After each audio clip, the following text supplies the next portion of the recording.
Hello everybody, welcome to another episode of the Black and White United Show. I'm your host, Andreas. Thank you so much for tuning in with me this afternoon. In today's video, we are going to review our 6-point win against the D's at the G last night. Thank you, Port Adelaide. Roll the intro. 0, 1. Let's get started.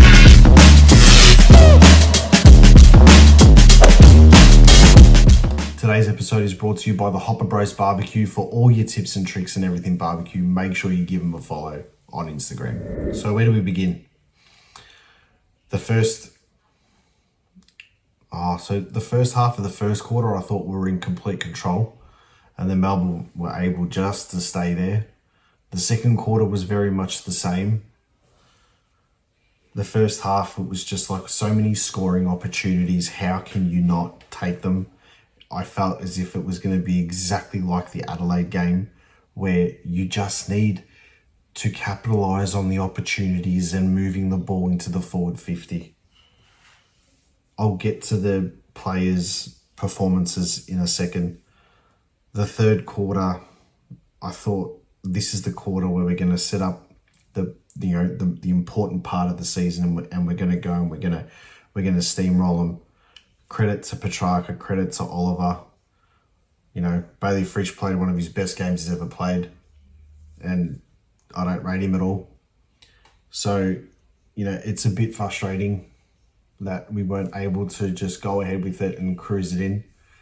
With that being said, though, you know, they did play well, Melbourne. I felt like they played very similar to the way they played against the Western Bulldogs, so they obviously didn't want to finish the season, you know, with a loss. You know, they actually looked all right.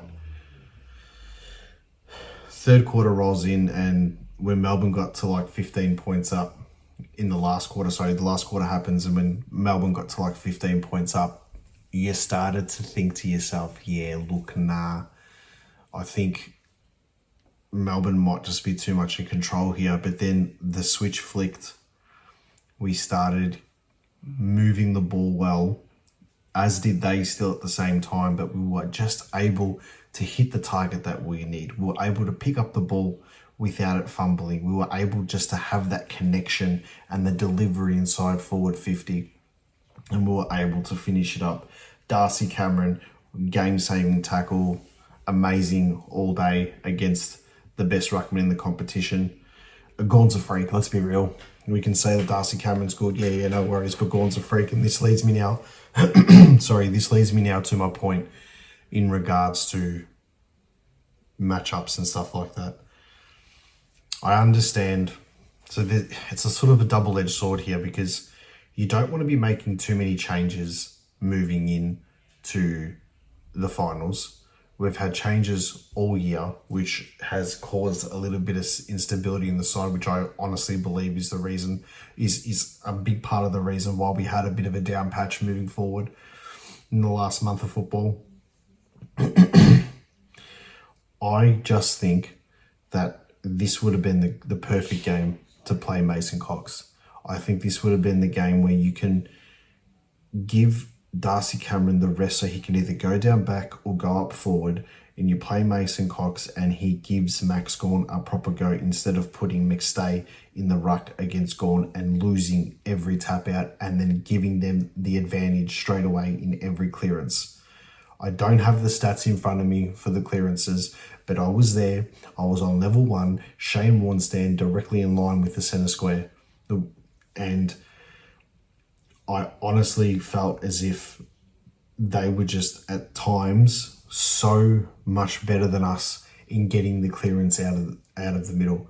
Stoppages around the ground, stuff like that, I think were fairly even from what I could feel more than anything. But just the centre bounces, when we needed to, we did all right. But just throughout the whole game, they were just everywhere, especially when McStay was in the ruck.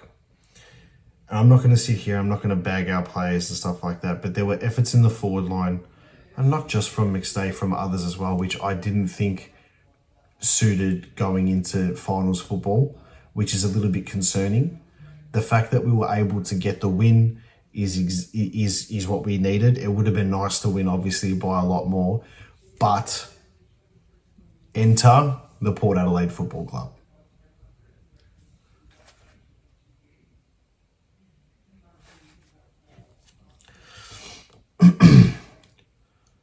So I was driving home from the ground when and listening to Triple M's call of the Port Adelaide game, and I ended up watching the replay when I got home. Amazing, thank you. To win that game for their football club, fantastic. Don't really care for their football club, whatever. But the fact that helps us now secure a top 4 spot.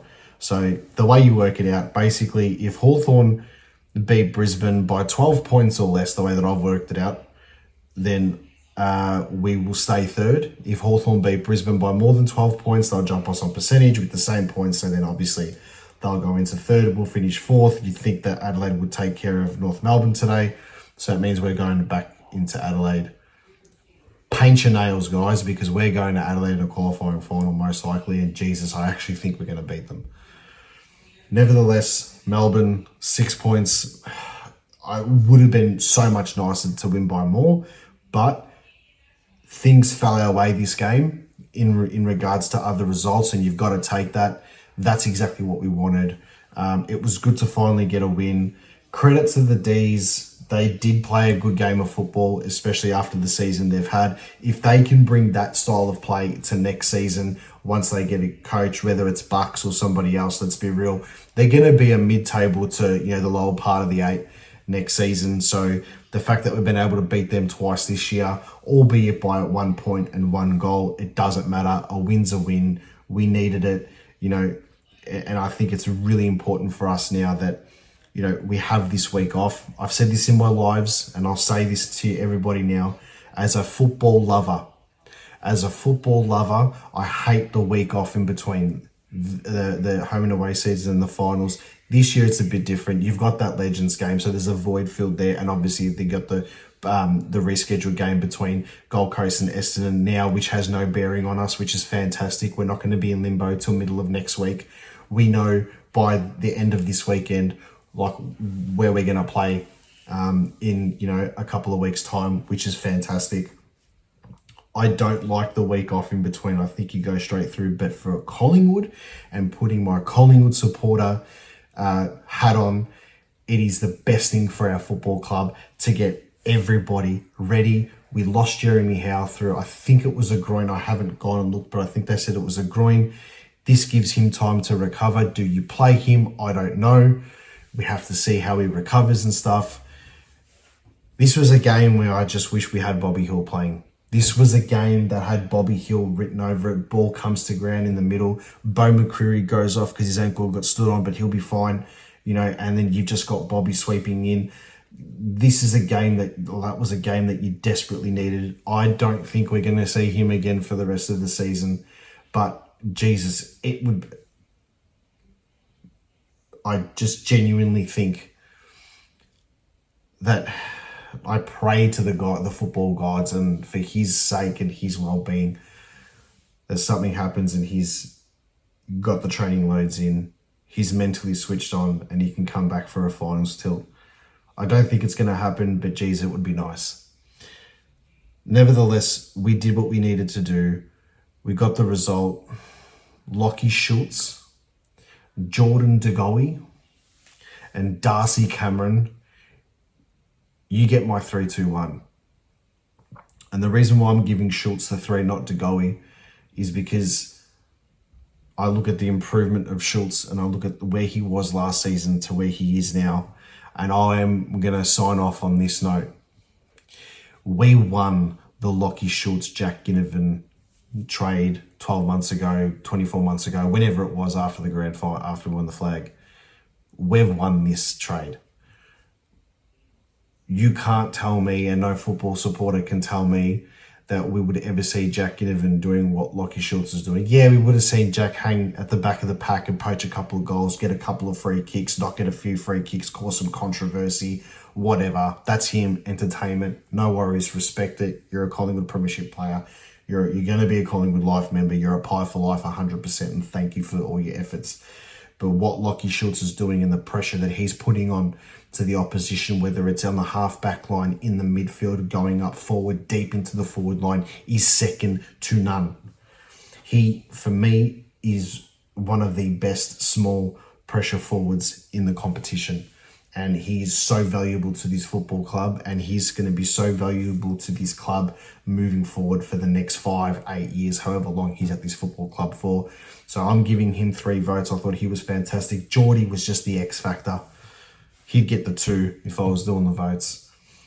And I just think Darcy Cameron's work against the best ruckman in the competition showed how good he is. That saving tackle towards the end, his marks around the ground, his leadership, his presence. You just can't fault that. There were other players that were good. There were some other players I think that really need to lift. But when we needed to, we did what we had to do. We got the win. It would have been so shattering if we had lost that game. And then Port Adelaide goes and beats Gold Coast and we missed out on the opportunity. We didn't miss out on the opportunity. We took it. We won it. Things fell our way. We're in the top 4. We're playing in a qualifying final, albeit away to Adelaide, and the small possible chance that we can play at the G against Geelong. I don't care who we play against. We've got the double chance, and that's what we needed. Make sure you drop a comment. Tell me what you think. Call it as you see it. And as always, go the Pies.